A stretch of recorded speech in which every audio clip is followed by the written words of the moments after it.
Hello and welcome to House of Cult. My name is Alessandro, and with me is Ariel Salsa, owner and founder of the Pretty Cult. And today we are joined by Ben Lumber of the UK, I would say alternative metalcore quartet Acres, who have a Yeah, what's brand up? new, yep, they have a brand new album coming out May 2nd. It's called The Host, and it's coming out via Solid State Records. So we definitely have a lot to chat about the new record. But before we get into any of that, how's the day going? Dude, it's good. We have sun, which is rare in England. We've got nice weather, which is crazy. So I've been just like pottering about in the garden, just like stupid stuff. I cut the grass today and just stood and admired my work and from the kitchen. So yeah, that's been my day. Is it like pretty? I mean, like I haven't spent really any time in the UK, but would you say that it is pretty overwhelmingly gloomy and cloudy most of the time until like Yeah, the I summer mean, months? till summer normally. It's Yeah. so rare that we get like heat and sun like this for days. Like I had a barbecue yesterday, and it's Whoa. yeah, dude, and I'm just like, this is wild. So it's definitely rare, but I'm kind of embracing it and trying to make the most of it as I can. Do you have air conditioning? No, Yeah, I was not gonna in the say no UK, one man. has air No, conditioning out there. just radiators that produce heat. That's it. No air conditioning. Oh boy. Right on. All right, well, we'll dive into it. You guys just wrapped up a massive North American tour with The Plot and You. What was that experience for you, and how are you settling back, back into life at home now that it's over? Yeah, like the whole tour was obviously Plot are like killing it right now. They're such a good band, and I think every show on the tour was sold out, and also Plot did like their biggest headline show on that tour.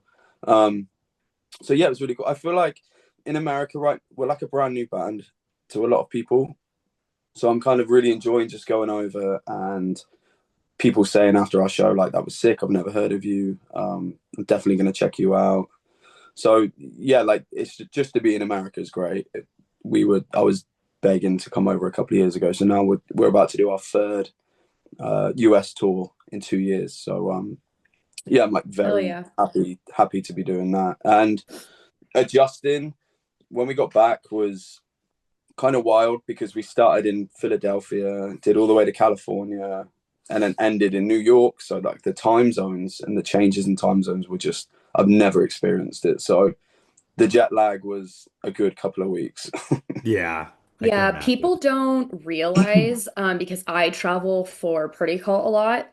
And even if it's in the US, like this weekend, I'm going to St. Louis, which is definitely 2, possibly 3 hours ahead. I think it's like I two, think it's yeah. two hours, but even that 2 to 3 hour change can really mess you up. People don't think about it. They think like, I think the easiest jet lag I've ever had, funny enough, was going to Australia because I went like just a full day ahead. So it was like my body almost didn't need to adjust. Yeah, But that 2 to 3 hours really, like for me, it'll mess up my sleep schedule. The first couple nights I'm there for work, I have to take melatonin because my body is like, I'll land and my body's like, well, I'm awake because at home it's 3 hours later, but I'm like, no, we got to go to bed. It's yeah, midnight and you have work tomorrow. So I totally feel that. And that routing is like crazy. So you not only started ahead, went behind, and then went forward again. And then from there had to go back home. So that jet lag had yeah, to, yeah, Jesus Christ, that's crazy. That's brutal. yeah.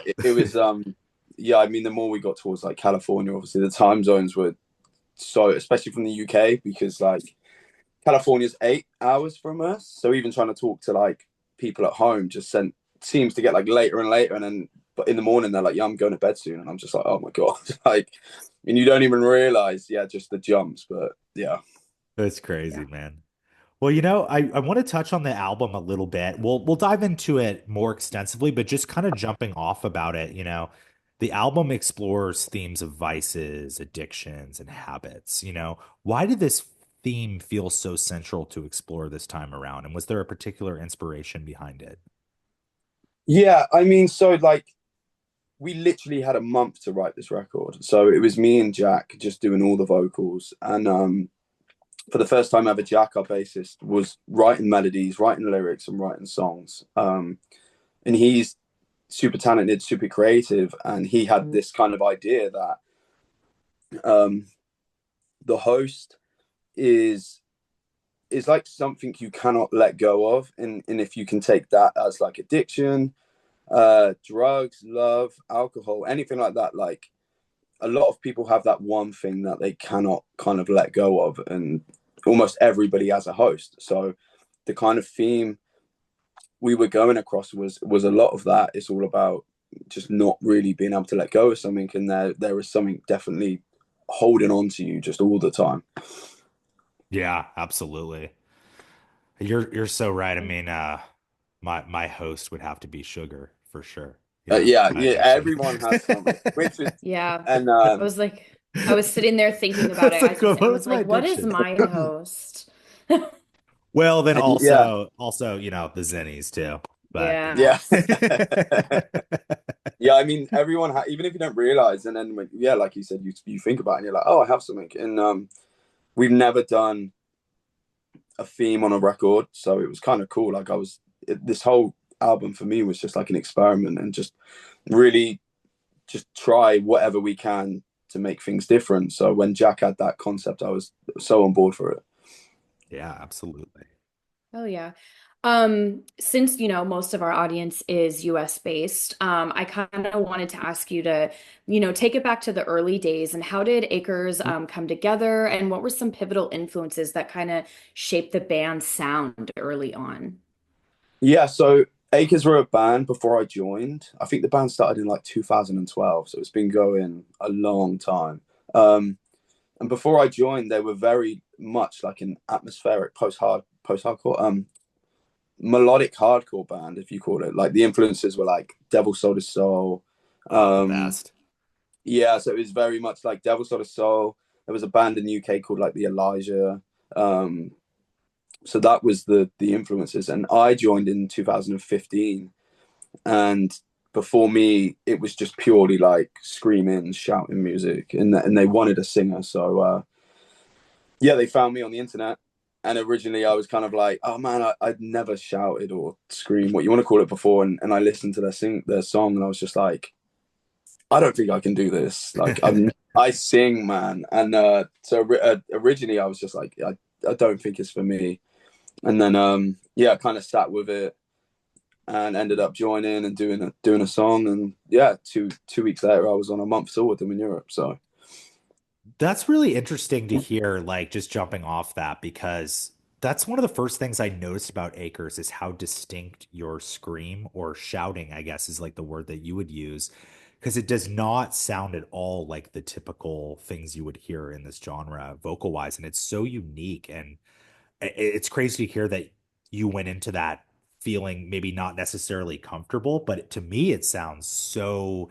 I know it's not the best comparison, but I don't know if you ever listen to like Alexis on Fire or like yeah, bands yeah, like that. yeah. It Yeah, kind I of love a that little band. bit of like, what's the singer's name? George, I think is his name, the screamer. Yeah, And it's like a very, very unique sound that's like kind of a shout, kind of a scream. And I've yeah. always loved that style. And I feel like your voice really, really complements that very well, for sure. Thank you, man. Yeah, it was fully like self-taught. There was no lessons, and I didn't really listen to too much screamy music. I was well into like Taking Back Sunday, Yeah. um, bands like that. So just going into the studio right away and just having to shout when I'd never done it, just yeah, it was just me trying to be me and not imitate anybody, and I wasn't listening to the kind of music Acres were doing all the time, so there was no big influence. So yeah, just always just trying to be myself.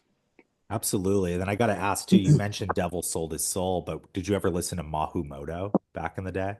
No, That's the band that they started as. They were called Mahumoto, and it was like more right. of it was a Devil Soul Soul vibe, but a little bit of a new metal tinge to it because it was like Oh, very sick. early 2000s. You should definitely check it out. It's really cool. Yeah, I'll check that out. Yeah, I do like Devil. Johnny, their guitarist, he recorded our first EP, so that was very cool to kind of work with him and have him like work the sound into like what they do. So Yeah, absolutely.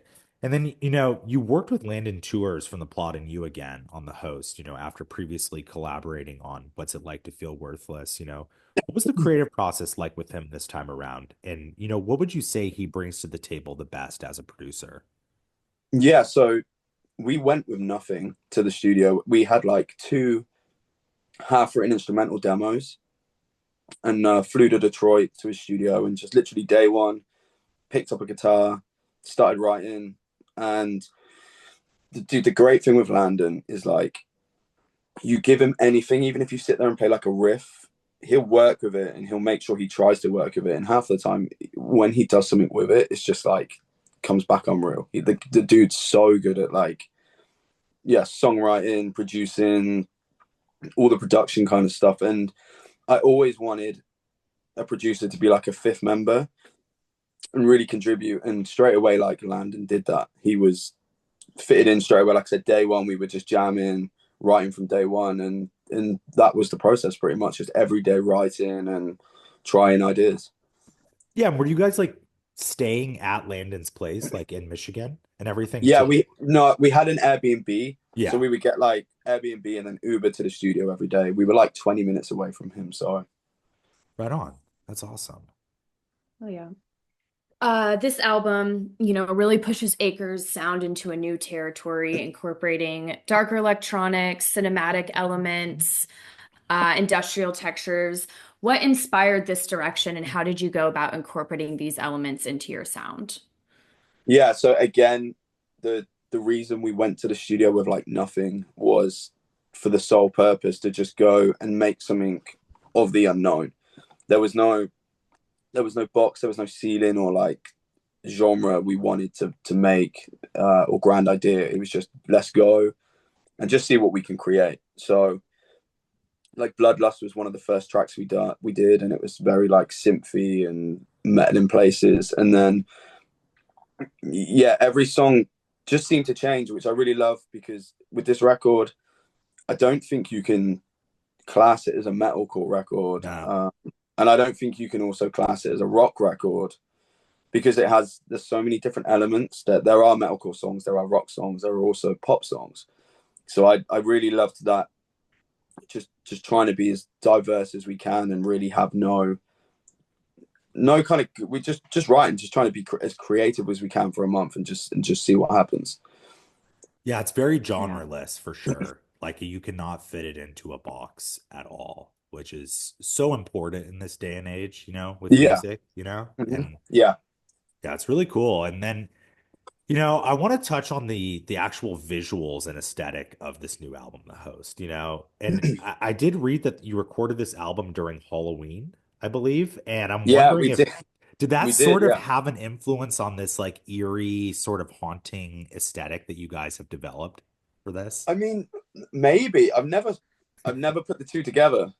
I we we Really? did we did go over Halloween, and I've never put that together. But originally the idea is that we knew that we wanted Bloodlust to be this first single, because it sounded different to anything we'd ever done.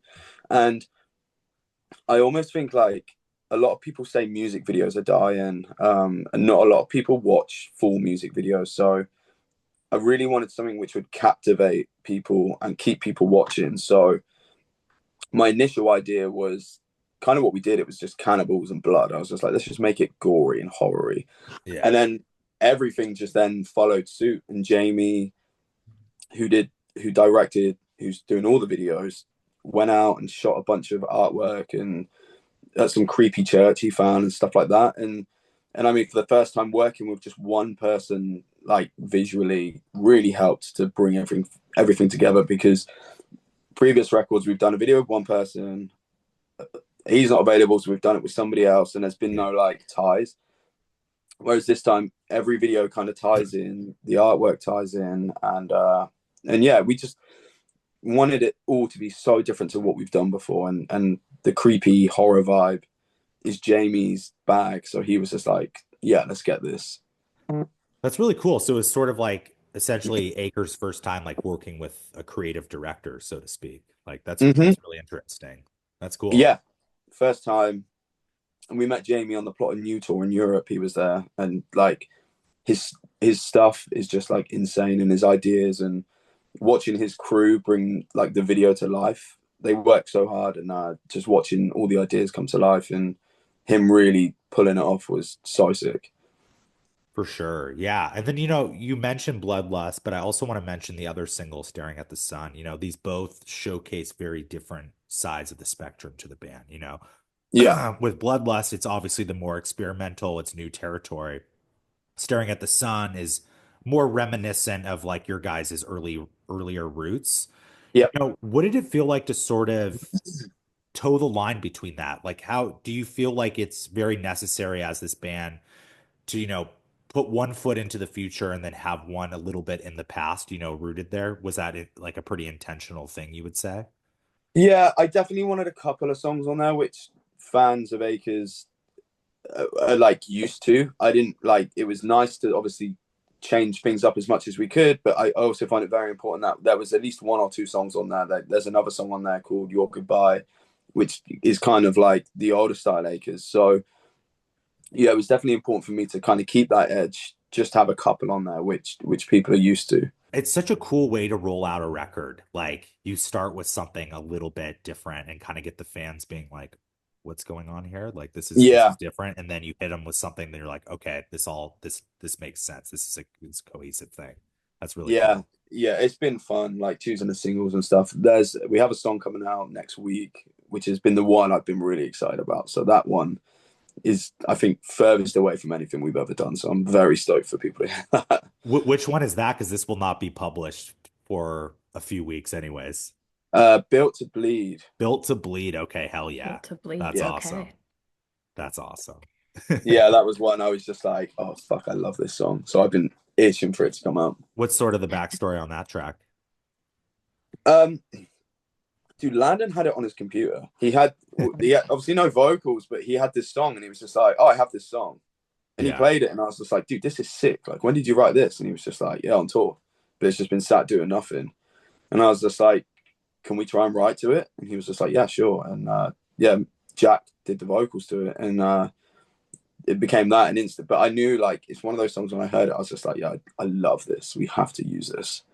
That's But awesome. yeah, Landon being Landon just has so much stuff like on his computer. So I can imagine, yeah. yeah, dude, he's always writing. It's wild. There's probably like a million terabytes of songs just on his hard drive. Yeah. It's Yes. crazy. Circling back real quick to Staring at the Sun, touches on homesickness, Ben, and obviously you're balancing a band, life, touring, family. How do you kind of navigate that dynamic, and has it changed your perspective of life on the road? Yeah, very recently, like the tour we just did with Plot was the longest tour we've ever done, and also the furthest away I've been from home. So yeah, it's definitely getting harder, and going out more. It's obviously everything I've ever wanted, and now the band's becoming busy. But yeah, it's definitely really hard to juggle, and you don't take for granted like the moments you have at home. Like we've just done that one. I've had 3 weeks home, and then we go back out for another 5 weeks. So yeah, recently it's definitely made me like appreciate being home a lot more. Yeah. Absolutely. And like speaking of being home, because like obviously to the listeners, like I know Ben, but not every aspect of Ben. And I'm kind of curious, outside of music, when you are at home, what are some of your interests and hobbies? What does a typical day in the life of Ben look like when you're not on tour? Besides Yeah, going to the so Minecraft movie premiere. yeah. Today, well, my day today, like I said, has been cutting my grass, and I baked a cake. I mean, So that, that's dude, yeah, dope. like a lot of time at home, I'm just like dad. Do you know what I mean? Yeah. I have a business with my wife. We shoot weddings, like photography, Oh, videography. that's So right. Yeah. we do Oh, very that. But cool. yeah, most of the time is just being dad, school runs, and Dakota's now. I was Dakota two. So yeah, it's just a lot of hands-on being dad because when I'm away, and especially going away for 5 weeks and just leaving my wife with all the kids, like we have two step kids, Harper, Peyton. So I do feel guilty. She has everything on her plate and all the school runs. So when I'm home, I try and be as involved as possible and do as much as I can around the house just to like help the lift and definitely pull my share.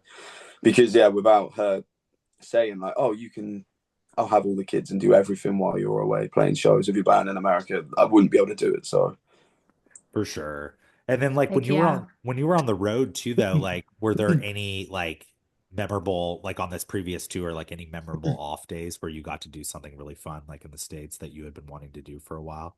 That was like very exciting. no, because the drives were so long.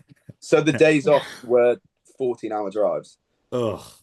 But we went to Niagara Falls and we went to Roswell, which was sick. And also like LA, obviously we hung out. I love Yeah. being in LA, and we did, the boys had never been, so we did the Hollywood sign and stuff like that. So yeah, I mean there was quite a few. Niagara Falls was insane. And Alex, our guitarist, loves UFOs and Bigfoot. That's his thing. So we just spent most of the day in Roswell while he was going around shops and trying to find UFOs and shit. Just losing his shit, just Yeah, being dude, in the mecca of aliens right there. his his favorite guitarist is Tom DeLonge, and all he listens to is Bigfoot podcasts and UFO podcasts. It's Have, insane.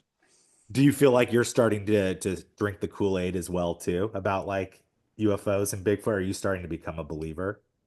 I mean, maybe I've been listening to a lot of like Joe Rogan. He's had like Bob Lazar, and also I don't know if you've heard it, but Tom DeLonge's podcast on Joe Rogan is Yeah, yeah. so sick. So if I do listen to podcasts or things like that, I definitely look for like the alien ones because I find them super interesting. So maybe, Yeah, yeah, definitely. maybe I need to start with a tinfoil hat. I mean, if there's anybody to like see UFO encounters, it would be a touring band. They're driving late at night. They're like in maybe the middle of nowhere. Like if there Yeah, was any group of people that would have the most UFO sightings, I feel like it would be a band. You know what I'm saying? yeah, oh, definitely, definitely. I'm still waiting for the day Alex starts telling us to start chasing aliens down the road. Yeah. I mean, and speaking of, I guess scary things, with the haunting and kind of cinematic vibe of the host, if Akers could score a horror movie, what film would it be and why? Oh God, I'm not as big of a horror buff as some of the other guys, but I've been watching them more recently. And dude, there was a film. Have you seen The Substance? I actually haven't seen it. Have you seen it, Ariel? Yeah, hold on, it's ringing a bell. I watch a lot of horror The movies with Demi my Moore husband, one. like newer ones. It was Yeah, yes, fantastic, yes. We did just watch that one recently. That was really good. really Yes, good. really weird. So Really maybe weird. that might one of my favorite horror films of all time is The Blair Witch, and but I don't think that has any soundtrack, so I can't score that. So maybe the song. It would work though. Holy shit. That would actually like that would sync up perfectly like with Yeah, this record, honestly. I mean, the new video for Built to Bleed is very Blair Witch inspired. So maybe, yeah, Ooh. if we did, maybe that would be we could score that. Like we kind of have because yeah, it's super Blair Witch inspired. Do y'all remember when that movie first came out in like 1999? I was in kindergarten when it came out. I was like 5 years old. And like the marketing was truly like, this is real. This is not a movie. Like, and this was pre, I mean, internet boom had started, but it still was a little bit harder to fact check certain things. So there were like myself being a kid and like other kids in my kindergarten class being like, what the fuck is this? Dude, Like, is this yeah, real? it was I exactly. definitely was not aware of that in kindergarten. No. My religious upbringing, that was not happening. Okay. So I didn't come into that until I think they did the remake and I was in high school. They did Yeah. another one. Then I was like, oh, what's this? And I went and saw it with my friends, but I was definitely not aware of that in kindergarten. But yeah, it was fucked up. I remember my parents like fucking with me too. We'd go to the movie and we'd be like going to see like the Pokemon movie or something like that. They're like, "Oh no, we're actually gonna go see Blair Witch," and I'd be like so scared. And they're like, No. "They didn't take me. They didn't take me." But like they're just trying to fuck with me. Yeah, Yeah, dude, I Oh. remember when it came out, it was yeah, exactly like you said. Same with like Paranormal Activity as well. yeah, I saw that and it was so scary because I'd never seen anything like that apart from Blair Witch, but that was also unhinged. yeah, absolutely. Yeah, I remember seeing that for the first time in theaters. I was also in high school and I like I've never almost left. I've never left during a movie, and I feel like that was the first one where I almost left. I It was was like so brutal. unsettled. Yeah. It's, it's so Oh funny. gosh. Yeah. All right. Yeah, Well, so scary. circling back here a bit, you've obviously been with Solid State Records for a bit now. How did that partnership kind of come about, and what has your experience been like working with them? Yeah, so we had Silent Garrett from Silent Planet on our last album, and I guess they heard the song, and all of a sudden we had an email. We had just finished our deal with our record label at the time, and yeah, our manager had an email from them just saying is Acres looking for a new label, and kind of went from there, which was perfect because, as I said, like we really wanted to start hitting America, so to have an American label, and then we joined the Sound Talent Group as well, so everything fell into place Mm, nicely, and yeah, they've been great, like nothing but good. They've done everything we've asked and more.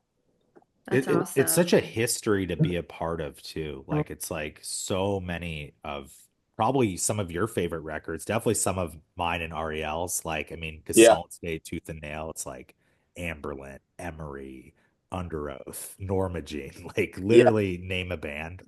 He is legend. Like just yeah, such an incredible history to be a part of. That must feel really special. yeah. I love a bunch of those bands, and again, Alex, that's his bread and butter. He was a huge Solid State kid. Kind of one of his favorite bands still is the Devil Wears Prada. So when we got that tour, he was Mhm. just, oh my god. Yeah, yeah. It's like now they are like it's so wild. They're on Solid State now, which is just crazy. Like Yeah, yeah. coming They've full got circle. so many cool bands, and yeah, yeah. Alex was just gobsmacked getting that tour because, like I said, Norma Jean, his legend, Under Oath, all his bread and butter, as well as mine. So just to be, yeah, I feel like they are a very prestigious label if you were into that back in the day. Absolutely. Yeah. Yeah. What are kind of your hopes and goals for the hosts, and what do you want, especially, our listeners who might be hearing about you for the first time? What kind of do you want them to take away from this record? Yeah, I mean, hopes just I'm having so much fun right now, just being able to do what I do and be in a band, play shows, make music. Like the dream was always to go. I think every person in a band who's British, their dream is to come to America and make an album. So just kind of doing that is great. And yeah, I just hope people enjoy it. And I know a lot of people may say like, oh, they've changed and they're not what they used to be, but hopefully they can appreciate that bands don't always stay the same, and we're just trying to do new things and keep things fresh. Like we've never wanted to write the same album twice, Yeah. so we've always tried to evolve with each record, and yeah, I feel like we've done this, so I just hope people like it. No, I mean it Yeah. feels like such an evolution, this record. Hmm. Like and why like absolutely your fans and listeners should go on that journey because it is going and like we touched on, it's like you are experimenting, but then you are still not completely turning your back on your roots either, with other tracks on the record. So it's like Yeah, there's so much there that you can dive into for sure. yeah, I think, like I said, I think there's kind of something for everybody on there because like the poppiest song we've ever done is on that record, and then also the heaviest song we've ever done. So Yeah, um yeah, I just, like I said, I hope people enjoy it. for sure. And then Yeah, I always find, sorry to cut you oh off, yeah, please. Alessandro.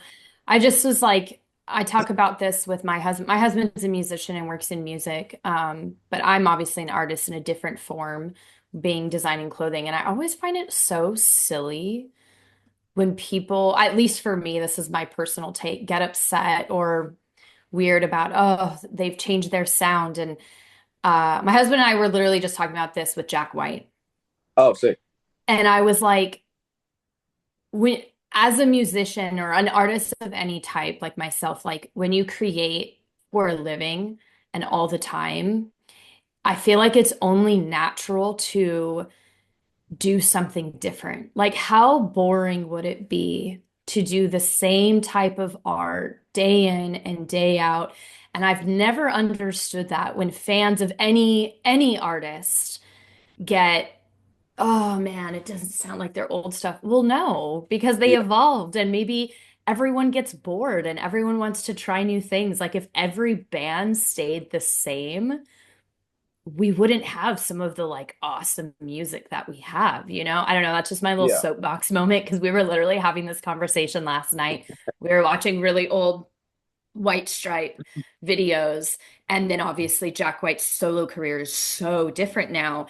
And I'm like, and some people, feel a certain way about it. And that's okay if it's not for you, but it's also like an artist like that or any artist. I'm like, artists do so much. When you do this all the time, it's like you have to evolve and you have to change, you know? And yeah, I, for one, love when an artist is like, oh, we tried something new on this new album. It makes me want to listen to it more.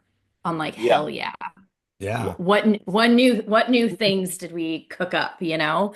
So I don't know. That was just my little soapbox moment as you were talking. And we were literally having this conversation last night. And I was like, damn, man. But yeah, I'm super excited for the record.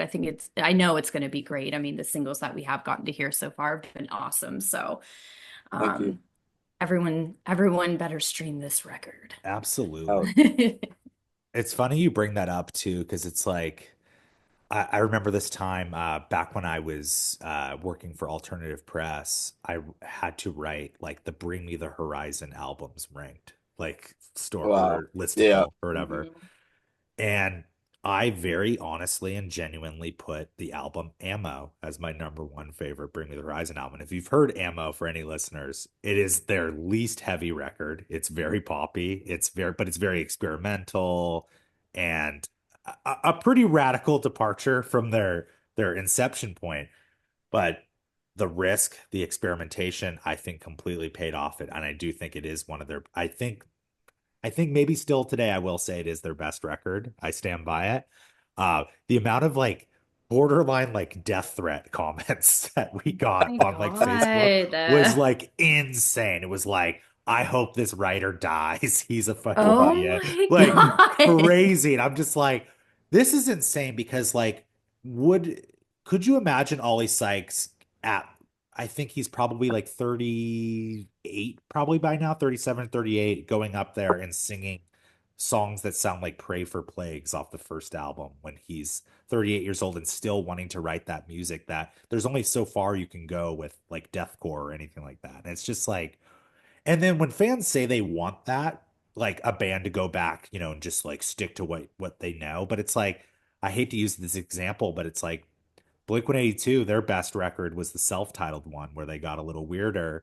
And Yeah, I have to be honest, like the new Blink-182 album is like a return to form, but it doesn't feel genuine. It feels bizarre. It feels to me like yeah. Mm, pandering. And Hmm. that's the worst thing you can do with your art. But yeah, sorry, off my soapbox as well. I know. I have a lot of No, I opinions do. on this Yeah, I topic. agree. 100%. And then, just kind of last question, besides the album release, what's next for Acres? I think you mentioned that you have some tour dates coming up. Anything else you can sort of tease coming up? Yeah, so we go back next week. We come back with Devil Wears Prada, Era, Kingdom of Giants, and then the host comes out on the second.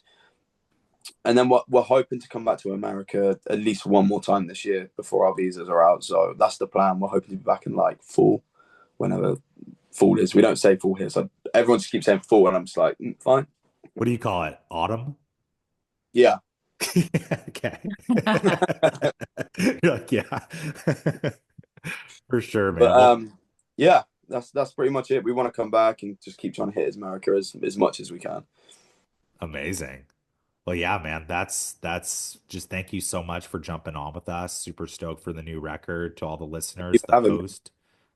The host drops on May 2nd, Solid State Records. And, just thank you so much again. And this has been an awesome chat. And I'm sure we'll be chatting here probably in a few days, anyways. So, yeah, man, just thank you so much. And yeah, just congrats on everything. Thank you so much. Yeah, like I said, thank you guys for having me. Of course, Of man. course. Thank